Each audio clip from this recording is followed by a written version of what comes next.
Episode 1 तक आपने सुना सारगीजा जनजाति के युवक ओकाटा को महानता के लिए नियत माना जाता है, लेकिन वह अपनी शक्ति अपने पिता को मारकर और उनका सेवन करके प्राप्त करता है।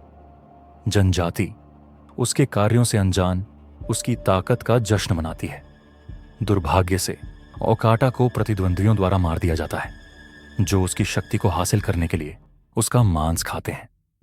इस भयानक दृश्य के दौरान सारगीजा जनजाति के सरदार सौताज मौन रहते हैं। अब आगे सौताज, जो जनजाति का सरदार था, अपने खास मुलाजिम माकोजो से पूछा, क्या तुमने उस बेवकूफ दो बाती को कत्ल कर दिया? क्या उसने तुम्हें 2 बातें बताई जिसकी मैंने तुम्हें हिदायत दी थी? माकोजो ने डरते हुए कहा, मैंने आपके हुक्म की तामील की, लेकिन उस बेवकूफ दो बाती ने किसी तरह भी जुबान नहीं खोली।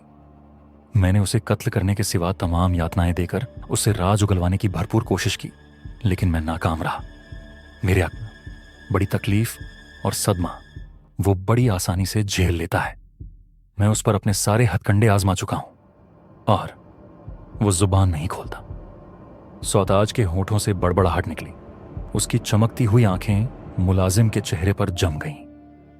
फिर उसने पूर्ववत लहजे में कहा, और तुम मेरे पास अपनी नाकामी के कारण बताने आए हो, जबकि दोबाता वालों ने हमारे एक और अहम आदमी को मार डाला है, उसे शर्म को, जो मेरा दोस्त था।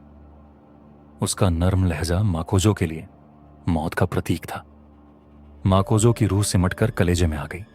उसे यकीन आ गया था कि मौत उसके सिर पर मंडरा रही है। अभी किसी भी क्षण सौताज ताली बजाएगा और हट्टे कट्टे अधरंगे तलवार लेकर आ जाएंगे।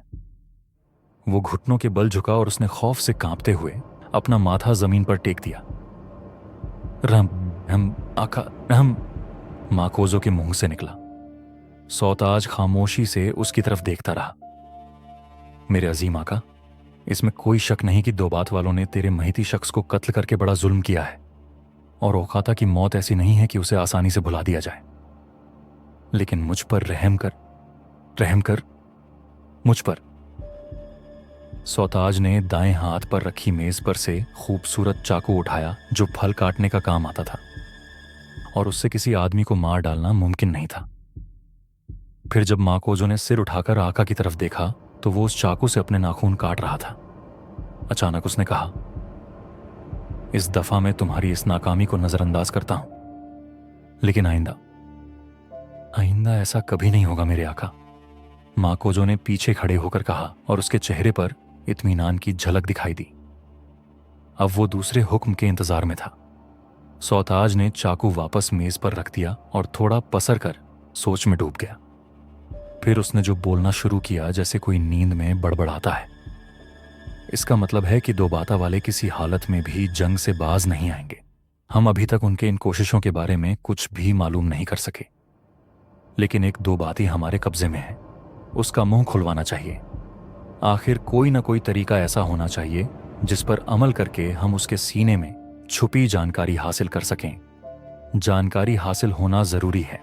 दो बातियों की फौजी ताकत का पता चलना चाहिए, लेकिन गुलाम नाकाम हो चुका है। अब आका ही यह काम कर सकेगा। उसने आंखें खोली। अब उसका लहजा पहले से बदला हुआ था। फिर उसने कहा, माकोजो, उस शख्स को मेरे पास ले आओ। बहुत बेहतर मेरे आका। माकोजो ने सीने पर हाथ रखकर और फिर झुककर कहा। फिर वो तेजी से चलता हुआ बाहर निकल गया। सौताज ने जब से रेशमी रुमाल निकालकर चेहरे पर फेरा और कमरे के उत्तरी कोने पर लटके हुए खूबसूरत और नाजुक पिंजरे पर निगाहें जमा दी, जिसमें बहुत ही हसीन नन्हे नन्हे 2 पक्षी मौजूद थे। सौताज गहरी सोच में डूबा हुआ था। अचानक उसने खुद गर्दन हिलाई, जैसे किसी नतीजे पर पहुंच गया हो। फिर उसने लकड़ी की एक हथौड़ी उठाकर बाईं तरफ रखे पीतल के बर्तन पर जोर से मारी। बर्तन की झंकार देर तक गूंजती रही। कुछ ही देर बाद एक नंगा आदमी कमरे में दाखिल होकर 3 बार झुका, फिर सीधा खड़ा हो गया। सौताज ने उसे अपनी विशेष नर्म मगर सर्द आवाज में कुछ हिदायतें दी, जिन्हें गौर से सुनने के बाद वो शख्स वहां से रवाना हो गया। उसके जाते ही माकोजो कमरे में दाखिल हुआ और अपने आका के सामने सिर झुकाकर बोला, कैदी हाजिर है मेरे आका। सौताज ने अपने हाथ की पहली उंगली से इशारा किया। इजाजत मिलते ही माकोजो खूंखार लहजे में चीखा, कैदी को अंदर ले आओ। कुछ क्षण बाद वो पहरेदार, जिसके हाथों में छोटी नंगी तलवारें थीं, अपने घेरे में एक नाटे कद के आदमी को लेकर अंदर दाखिल हुआ। ये दोबाता कबीले का बाशिंदा था। कैदी के दोनों हाथ पीठ पर बंधे हुए थे। उसके कपड़े तार तार हो रहे थे, चेहरे पर मुर्दनी सी छाई हुई थी और बाल बिखरे और बेतरह हुए थे। उसकी गर्दन, बाजुओं और टखनों पर गहरे गहरे जख्मों और जलाए गए के निशान थे। तब वो पहरेदारों की निगरानी में सौताज के सामने आकर खड़ा हुआ तो उसकी टांगें कांप रही थीं। हाँ अजीम दोबाता के वफादार, क्या हाल है तेरा? सौताज ने बड़ी दिलचस्पी से उसे ऊपर से नीचे तक देखते हुए पूछा। कैदी की हालत देखकर सौताज के चेहरे पर मुस्कुराहट फैल गई थी। कैदी ने कहा, तुम जानते हो मैं दोबाता का बाशिंदा हूं। दोबाता कबीले वाले तुम्हें तुम्हारी इस हरकत पर कभी माफ नहीं करेंगे सौताज। मगर तुम समझते हो कि एक दोबाता को पकड़कर अपने सारे गुलामों के जरिए उस पर जुल्म और सितम करके कामयाबी हासिल कर लोगे, तो मैं तुम्हें यकीन दिलाता हूं कि ऐसा हरगिज नहीं होगा। तुम अपनी यह गलतफहमी दूर कर लो। सौताज ने अपने पास रखा नन्हा सा वहीं चाकू उठा लिया और उसे अपनी उंगलियों में नचाने लगा। फिर बोला, वाह, कम से कम दोबाता वालों की एक बात मैं दिल से मानता हूं। वो यह है कि वो ऐसी हालत में भी धमकियां दे सकते हैं। मेरा तो ख्याल है कि दोबाता कि तुम्हें अपनी जान बचाने की फिक्र करनी चाहिए। मुझे अपनी जान की कोई परवाह नहीं है। तुम अगर यह समझते हो कि तुम दोबाता के मुकाबले में आ सकते हो, तो इसके लिए अभी तुम्हें बहुत मेहनत करनी पड़ेगी। एक बात अच्छी तरह जहन में बिठा लो, अगर मैं वापस दोबाता नहीं जा सका तो फिर दोबाता के लोग यह समझ जाएंगे कि अब मैं इस दुनिया में नहीं हूं। उसके बाद तुम उनके हमले की ताव नहीं ला सकोगे। सौताज की मुस्कुराहट कहकहे में बदल गई।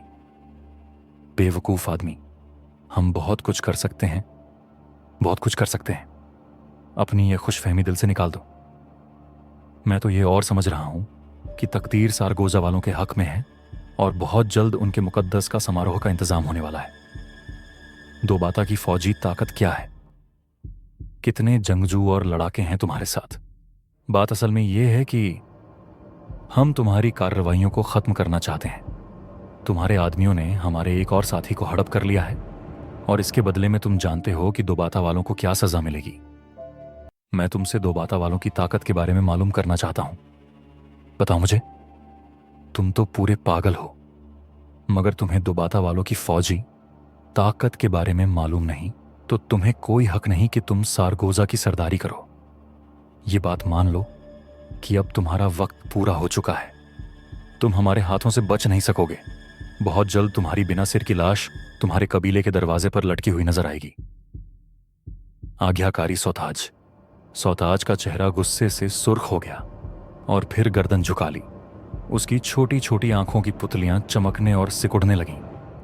आज तक उसकी इतनी तौहीन किसी ने नहीं की थी, लेकिन यह कमबख्त दोबाती उसके सामने खड़ा होकर उसे गालियां दे रहा था।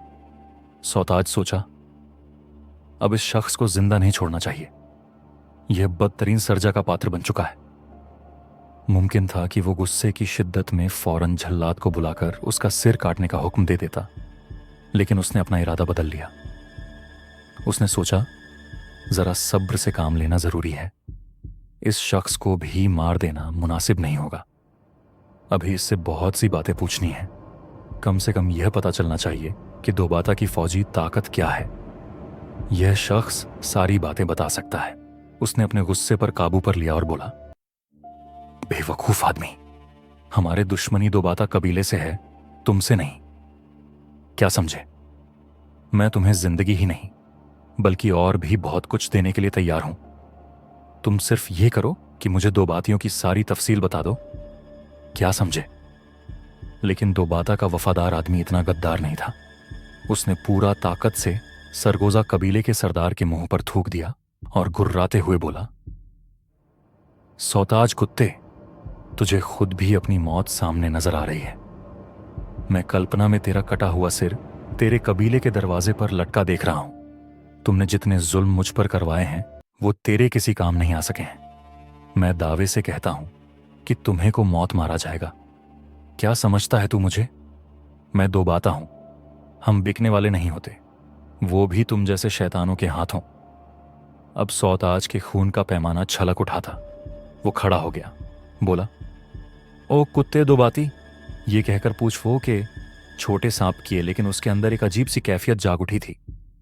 ये उसे अपने जान की परवाह है, ये कैदी कितना दिलेर है। ये इसे अपनी जान की परवाह नहीं सोचने को मजबूर कर रही थी।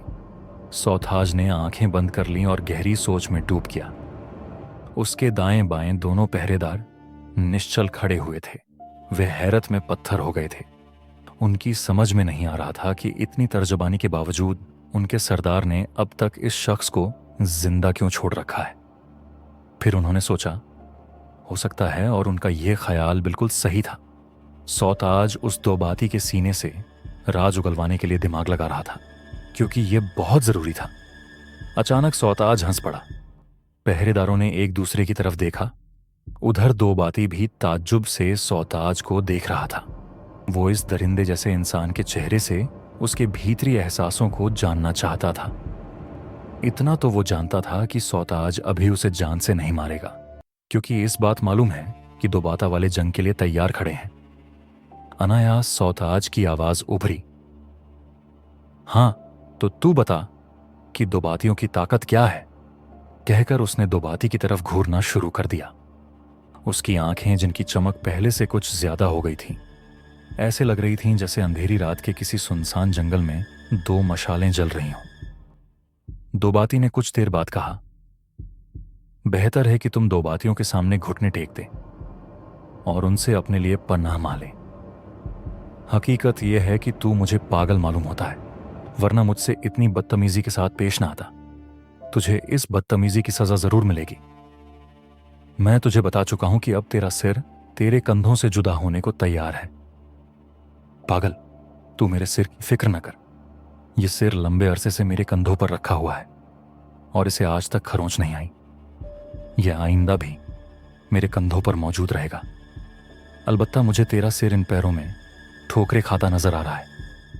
उसने अपने पैर यूं हिलाए जैसे वाकई किसी सिर को ठोकर मार रहा हो। तो क्या फैसला है तेरा? सौताज ने पूछा। जुबान खोलेगा या नहीं? तुम पागल हो और मैं किसी पागल की बात का जवाब नहीं देना चाहता हूं। जवाब दोगे मेरे दोस्त, और जरूर दोगे, सौताज ने कहा। उसने ओकाता को आवाज दी। पलक झपकते ही माकोजो उसके सामने पहुंच गया। कुछ आदमियों को और बुलाओ। सौताज ने हुक्म दिया। मकोजो सिर झुकाकर बाहर निकल गया। कुछ देर बाद 4 सिपाही कमरे में दाखिल हुए और अदब से खड़े हो गए। इस कैदी को गिरफ्तार कर लो, हिलने न पाए, सौताज ने हुक्म दिया। आज का एपिसोड यहीं खत्म करते हैं। Stay tuned for next episode. Amazing story, isn't it? I just love this story by the author रजभर्ती। कहानी में अब क्या होगा? रहस्य और रोमांच से भरा अगला एपिसोड देखने के लिए चैनल को लाइक करें, सब्सक्राइब करें और बेल आइकन को दबाना ना भूलें। मिलते हैं अगले एपिसोड में।